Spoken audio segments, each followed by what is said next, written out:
State news tonight, police say 4 people were shot in an Atlanta food court. They said the 4 were alert, conscious, and breathing. Officers identified one of the injured as a convicted felon. The suspected gunman was shot by an off-duty officer.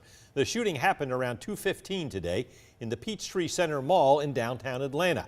Within minutes, police had the area locked down and first responders were seen evacuating the injured on stretchers. Atlanta Mayor Andre Dickens applauded the efforts of what he called an extra job officer who stopped the shooter. We're very thankful for our extra job officers working here at this mall location at the Peachtree Center. He was there, he was on the scene, he was focused, he kept his mind about him, and he was able to bring safety to all these people that were in that food court by stopping this individual who had already shot 3 people. 2 women and a man were taken to the hospital. The Georgia Bureau of Investigation is now investigating. Well, as you can imagine, lots of people were really frightened by this scene. This is happening in the middle of the daytime, broad daylight, and violence erupting here in downtown Atlanta. And one of the people who heard all of this gunfire was Ashley Philman. Is that your last name, Ashley? Thank you so much for agreeing to talk with us. So kind of tell me what you heard and what you might have seen. Yeah, so as we were walking, actually, we had a sighting. We typically go to other restaurants and hotels and stuff that are nearby to kind of just make ourselves well known. So we had one sighting right on top of the hub, actually, as we were walking past the CVS pharmacy. We passed the MARTA station, or what we thought was the MARTA station. We heard 2 shots, and we thought it was coming from there. We didn't really realize what it was until we started seeing people running, and unfortunately, everything kind of gauged us as we started hearing the police officers and the fire trucks and the fire department and everything. So it was very harsh, actually, as you can imagine, walking past there. So it was pretty crazy. Yeah. What was going through your mind when you heard those gunshots? Honestly, it was the craziest thing because I figured that that's what it was, and I was just hoping that it wasn't. It really kind of just sounded like maybe construction or something was going on as it happened. And as we saw the people running, it was like, oh my gosh, like this is real. And then people were just kind of gathering together, and there's just a lot of commotion going on. Did you see the person with the gun at all? Unfortunately, I did not. I did not see it. Everything that happened was heard, and as we saw everybody kind of congregating together, trying to figure out what's going on. So it was just a lot going on. At that point, you probably had a fear for your own life. I mean, you didn't know where the gunfire was coming from, right? Absolutely. It was very traumatic, honestly speaking. We ended up staying at the Hyatt for a little bit just to wait to see if everything cleared up, and it just hasn't gotten any better. Wow. So how long at this point have you been kind of just waiting around here? At this point now, I would say honestly with anywhere from 30 to 45 minutes, this stuff has been going on. Yeah. And do you normally work downtown? Yes, ma'am. I actually work at the Hard Rock Cafe. So we pass that side pretty often. We go down to the hub to get coffee together and stuff like that. So I can only imagine, what everybody else is feeling that actually works in the hub itself. Yeah. Yeah. So your day was, you had no idea this was coming. Had something like this, of this magnitude, ever happened to you downtown? Downtown, so I used to go to Clark Atlanta University. My freshman year, actually, there was a shooting as we were outside on campus. So this is not my first, so it's rattling me even more. Yeah, almost kind of brings back those PTSD or unfortunate memories of that other shooting, right? Absolutely. Wow. Well, what's next for you right now? Just kind of waiting on information, right, as it comes through. So actually, we had gotten a message from our GM basically saying that he had shut the restaurant down just to make sure everybody was safe, no in and no out. So we're kind of just waiting around for him to give us the okay that it's okay to come back inside, get our stuff, and leave. It's time to go. I know you're probably ready to go home. Absolutely. Thank you, Ashley, for sharing. So I appreciate it. I couldn't have said it any different. Ashley was here when the shots rang out, guys, so she understood that at that moment how things were feeling, and her sentiments are echoed by a lot of people out here. They heard the gunfire and they just immediately started ducking and running and covering because they didn't know where it was coming from. So it's a pretty scary scene out here as investigators continue to figure out what happened. Bridget, I was going to ask you real quick, you spoke with Ashley. Are there a bunch of people out there just simply watching and taking all this in right now at this point? Yes, so many. Even in our area behind us on the sidewalk, there's a few banks around here. A lot of people were just trying to conduct daily business. This is in the middle of the daytime, so you can imagine how many people were in this area when those shots rang out. So celebration. It happened at an event hall on Stone Mountain Highway near Snellville last night. Atlanta News First Asia Wilson is live there this morning. Have police made any arrests in the case, Asia? Well, Megan, Gwinnett County Police say they have been interviewing a suspect at the police headquarters. It's after a woman was shot and killed here during a graduation party. Now, right now, it's still unclear if this was a high school or college graduation party, but police say they responded to Stone Mountain Highway just after 7:30 last night. And when they got there, they found the suspect being subdued by witnesses. Officers then took that person into custody, but found a woman wounded after being shot. She died on scene. Now, at this hour, we do not know what led up to the shooting, but police do believe this was a domestic-related incident. We're also told the victim and the suspect possibly knew each other, but at last check, detectives were working to find more witnesses as they continue to investigate the motive in the shooting. Now, right now, Gwinnett County Police are asking if you know anything about what happened. You're encouraged to call their department as well as Crime Stoppers. We're live this morning in Gwinnett County. Asia Wilson, Atlanta News First. After a woman was shot and killed. The gunfire happened just after 7:30 last night in Snellville. And Good Day's Allie Levine is at the live desk picking up the story from there. Hey, Allie. Hey, good morning, Caitlin. It's that time of year where we see families and loved ones gathering to celebrate their grads. Unfortunately, this party ended in tragedy. Gwinnett County Police are still trying to figure out why. The calls flooded the 911 center Saturday night. One woman shot and a suspect subdued. We have multiple different witnesses saying multiple different things. It's not how partygoers expected their night would end. It was a graduation party. We don't know if there was any relation to anybody being celebrated of the victim or the suspect. But it was a graduation party. Gwinnett County Police got to this event hall on Stone Mountain Highway just after 7:30. The woman died on scene. Authorities have not released her name, but identify her as middle-aged. Witnesses kept the male suspect from leaving. He's also said to be middle-aged. Police say the two knew each other, though we still don't know how. At this time, they're still investigating, trying to figure out if it was an argument that led up to it, if it was premeditated. They're still exploring all avenues. Police took the suspect into custody and are investigating the motive for that shooting. If you have information about this case, you're asked to call Crime Stoppers at 404-577-TIPS. At the live desk, I'm Allie Levine for Good Day Atlanta. All right, Allie, thanks so much.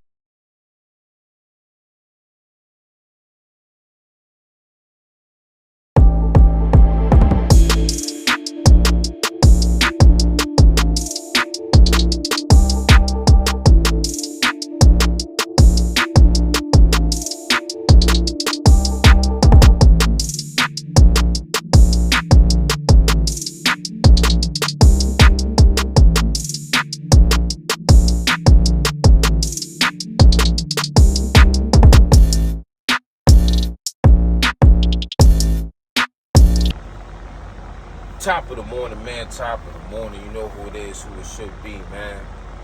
AKA J Castle. I evolved into Trucker J. I'm at my stop. You know I always get here early. Waiting for them to give me a door. You know what I mean? My man New Orleans just popped up over there. You know? He got the teardrops coming down his eye. So anybody from the street, y'all know what that means. I wouldn't even play that type of game, you know what I mean? And he from New Orleans. Real dude, too. He did 11 joints. And he's driving the truck. He's feeding his family. But anyways, let's get into it. As you see, there was a shooting at the Atlanta Peachtree Center in the food court. Midday, like 12, 1, 2, broad daylight, in the food court. What is it? 4 people shot, including the suspect. Everybody survived. Okay? But amongst the injured, the victims, not the suspect, but the victims that he shot, was 2 women. So you mean to tell me, bruh, you so upset that you shoot 2 women? Like, make this make sense for a second. You in a food court, there's little kids there, there's tourists there, and then people that just work in the area that just want to go there to get a cup of coffee. And to that sister that they interviewed, very, very articulate, very well spoken. She didn't sound ghetto. That's a well-educated sister, and she's gonna go far in life. That's why the reporter kept asking more questions, because the way she came across and she gave her view of the situation, she said it with an intelligent manner. Okay? But anyways, back to the situation at hand. What would make a man want to shoot 2 women? Okay, he did shoot the male, but then you shot 2 women, right? But I'm going to take it a step further. Why is it when it comes to us folk, we take things to the extreme, no matter what time of day it is, no matter when, we just gotta shoot something. I don't understand this, that in 2024, when you should be worried about the pilgrims, the ones that lynched you and hung you from trees, all the massacres, I could go on and on, Tulsa, Oklahoma, Lake Lanier, Central Park. These people did so much to you, right? But you rather seek and destroy your own communities, your own kind. Then you wonder why the Migos come over here, and I ain't talking about the rap group, and they take over construction. The Pilgrims rather work with them. Why? Because they'll work for slave wages, and we're not going to do that. So, we definitely not going for that. But the point I'm trying to make, just like the Koreans and the Chinese, they not from here. We are from this soil, and we are the lowest on the totem pole. Make it make sense. They come over here. I walk in this building, in this warehouse right here. Not a black soul in there that I seen, right? They could barely speak English, but they running their products out of that factory right there, out of this warehouse, right? And I'm here delivering some product for them. They come over here, they stick together, they put their head and mind, and they come up with a plan, and they get into trading. They get into warehousing. Not one black person that I know controls the warehouse. And I ain't talking about a supervisor. I'm talking about somebody that actually has the warehouse and moving product in and moving product out. But they come over here and they do things like this. Like the people that I run for, they're Korean, Asian or Korean, right? They got a fleet of trucks that they lease. You understand me? They don't own them, they lease them. And they got us driving for them, delivering product everywhere. We can't do that. Why? Because we don't come together. You understand me? We will never come together. And you wonder why people rate us the way they do. They look at us the way they do. They talk to us the way they do. They treat us like we scum of the earth. And then when you turn on the news, I'm not seeing the Indians doing the shooting. I'm not seeing the Koreans doing the shooting. And I'm really not seeing the Pilgrims doing the shootings. It's always us. So ask yourself, are you proud to be black? Do black lives really matter? No, it don't matter, because it don't matter to your black ass. So why even wear a shirt or protest when one cop? See, this is the thing that cracks me up. And rest in peace to that Navy. I think he was a Navy sergeant or something.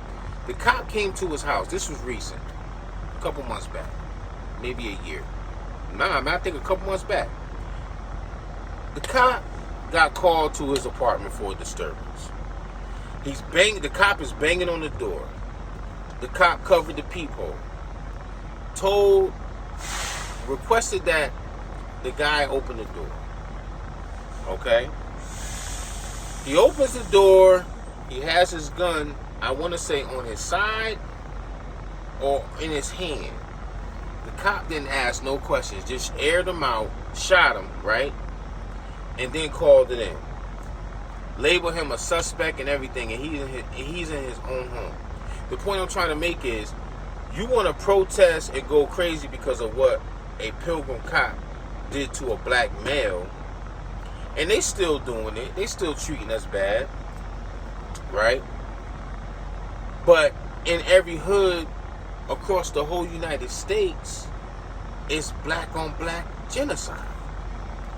It's black on black crime. It's demon time, huh? I can't make that make sense.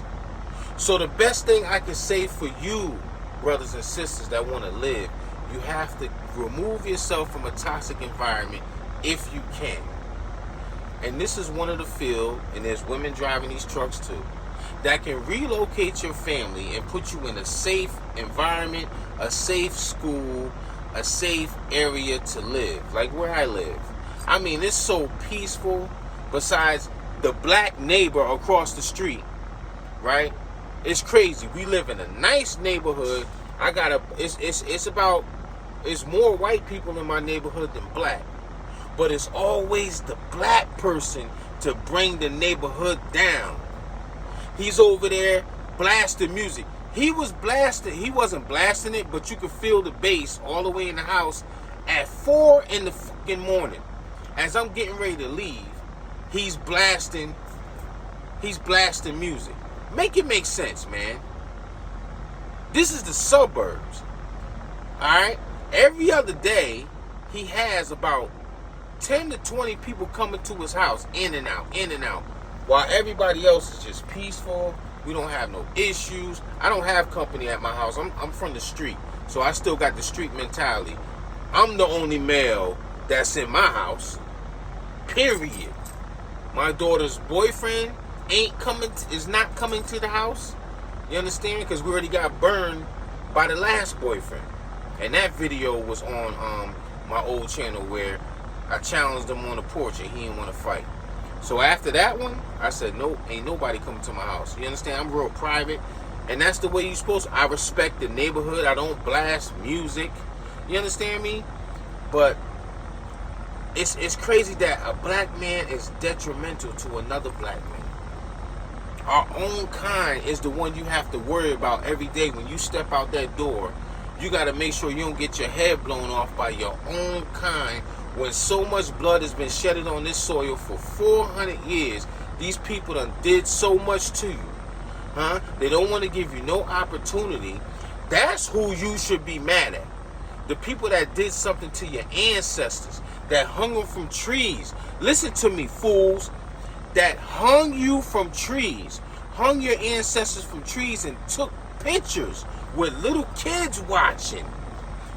A black body hanging from a tree with bullet holes in it and burned. That don't make you angry?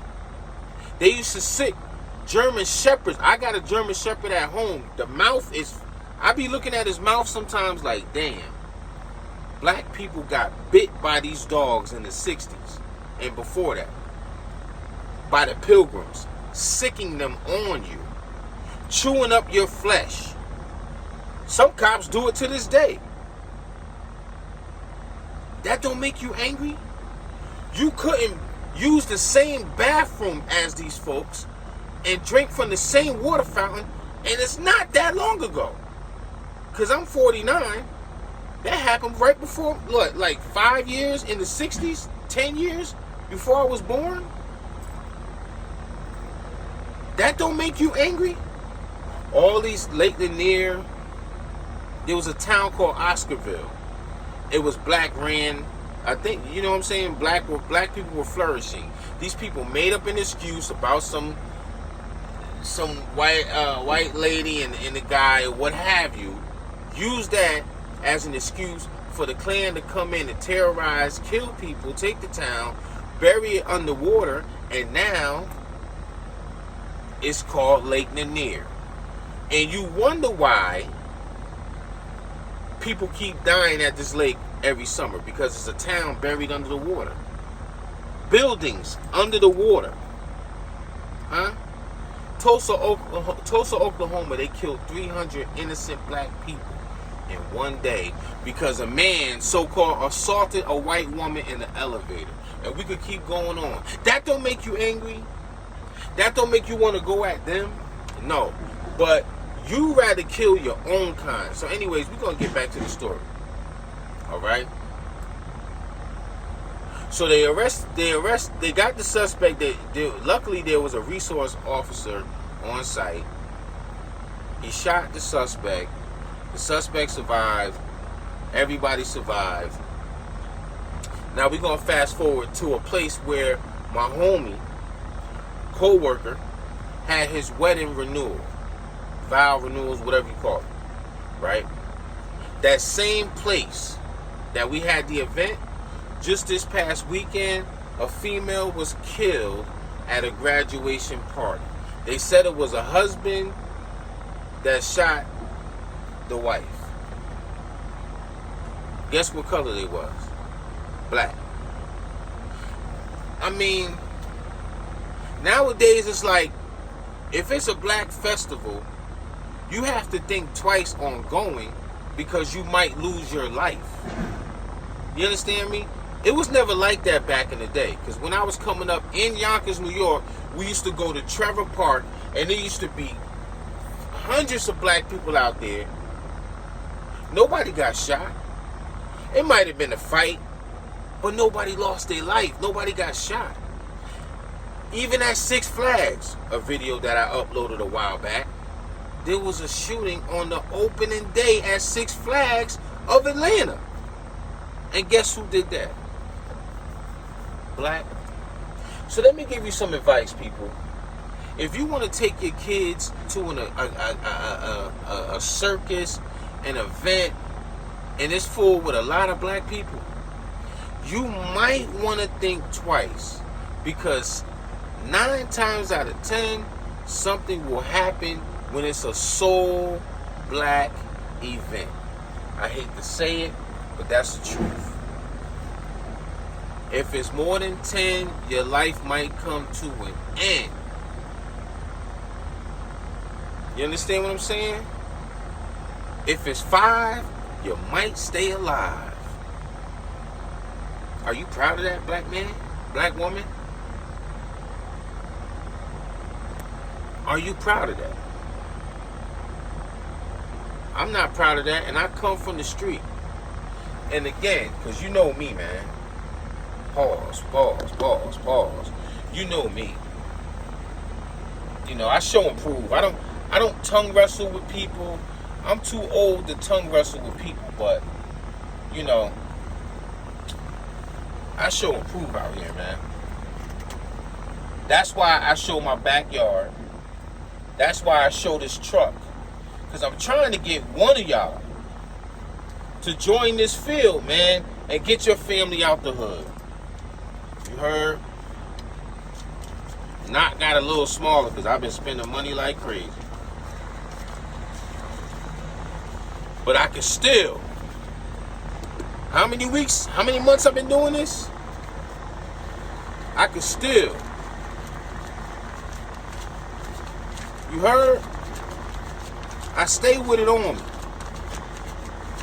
This is play money. I got credit cards. I can still pull out bread. You heard? I show and prove. I don't tongue wrestle with people, man. My life's too real for that. I'm trying to lead you to a field, man, that you can take care of your family and move yourself out of a toxic environment. You heard? Because being around your own kind, man, it's not safe no more. You can't take your kids to the park no more. A lot of things you can't do no more with your own people, man. I'm not scared to be around my own people, but I'm smart. I stay out the way. There's so many places I be wanting to take wifey. Oh, let's go here, let's go there. But then I think about it, like, nah.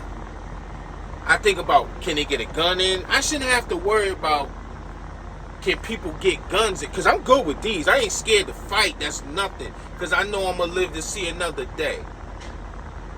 But now I be mindful on places I frequent because I have to worry about, is there a firearm here? Did they check everybody? Nowadays, my PTSD be up just going to the movies. You understand what I'm saying? And wifey be right, too. So, I mean, if they miss, it's going to be return fire. I'm going to tell you that right now. But, I mean, these kids, I don't get it. It's like you're not enjoying life. At least I could say in the 90s, we partied, man. We went to roller skating rinks. We ain't have to worry about somebody dying or getting shot. Yeah, somebody might have fought. Females might have fought. But your hands, you live to see another day. Bullets will kill. And most of the time, y'all miss the intended target and you hit an innocent person. Man, I tell you, when I go home, it is so peaceful because I'm nowhere near a toxic environment. There's no apartments. There's not even a McDonald's or Burger King on my side of town. That's how far tucked I am. I'm on the white side of my town. You understand? Ain't nothing but houses. There's not even an apartment complex within miles of my house. You understand what I'm saying? And I see how they strategically do these things. It's just crazy that I have to worry about my own kind, man, being backdoored by my own kind. I can't even go to a lounge without worrying about my own kind. Somebody dying. It's like y'all have no regard for life. Y'all don't care. Y'all don't fear God. I don't understand it, man, and I pray. I mean, I'm 49, so I done lived a decent life thus far. You see how I'm living. And the reason, another thing too I want to throw in there, the reason why I say stuff about Hassan Campbell, I just be trolling him. You understand me? I just be messing with him because he swear his backyard is the best, he's this, he's that. Bro, if they take your channel, Mr. Hassan, this is a message for Hassan Campbell. What are you going to do if they take your channel? What career do you have if they take your channel? Guess what? You see I'm pulling out my little knots. I know what career I'm in. As long as I keep my health good, my license good, my clearinghouse good, I will remain to make income and have a lucrative field that I'm in. But Hassan, if you lose that YouTube channel, brother, how you gonna pay your bills there, doggy? What, you gonna go work in the warehouse? Now the whole world knows your face. So I hope you stacking that bread, because they took my channel off of something stupid, and I had my channel for 10 years. They gave me 3 strikes in 90 days and they removed my channel. They just took it, man. So now I just do it for the fun of it. I'm still showing and proving that without YouTube, you see how I'm living. YouTube not gonna stop that home. They're not gonna stop the pool in the backyard that I float in when it's nice. They're not gonna stop none of that. I'm trying to lead you to a field to remove you from a toxic environment. Keep your head on the swivel when you're out anywhere in public, anywhere where it's 10 or more black people. You might wanna revise and go somewhere else. It's sad that I feel safe that I have white neighbors, knowing that most of them don't even want me in that neighborhood. But guess what? We are homeowners, so we gonna be there. I got a pilgrim right next door to me. We don't utter a word to each other, but when we first moved there, he must have put a bid on the house and he lost, because he introduced himself when we first moved in. He seen the Range Rover, the Challenger. He seen it, everything. You get what I'm saying? So now he don't speak. He seen the transition of my backyard was just a slab back there, and now it looks like you in the tropics on vacation.